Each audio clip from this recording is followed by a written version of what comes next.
ఆవులు దాహంతో అలమటించిపోతున్నాయి. వాగులు గుంట్లన్నీ కూడా ఎండిపోయినాయి. మన చెరువులోకి తీసుకొని పోదాం, అక్కడ నీళ్ళుంటాయి. దా దా దా.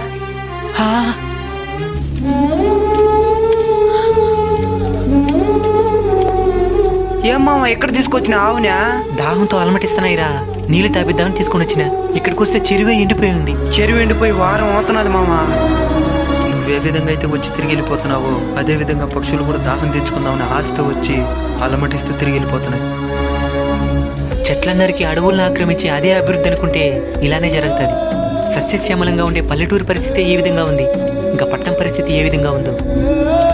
రే చరణ్, నువ్వెళ్ళి మన మేడ మీద పక్షులకి నీళ్లు గింజలు ఏర్పాటు చేయి. సరే మామా. రే గిరి, నువ్వు వెళ్ళి మన ఇంటి దగ్గర కుళాయి నీళ్ళని ఏర్పాటు చేయి. వీటి దాహం తీర్చుదాం.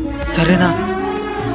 మీరు కూడా మీ వీధులు తిరిగే మూగజీవులు, ఆవులు కావచ్చు, కుక్కలు కావచ్చు, ఆకాశంలో తిరిగే పక్షులు కావచ్చు, వాటి దాహాన్ని ఆకలిని తీరుస్తారని ఆశిస్తున్నాను.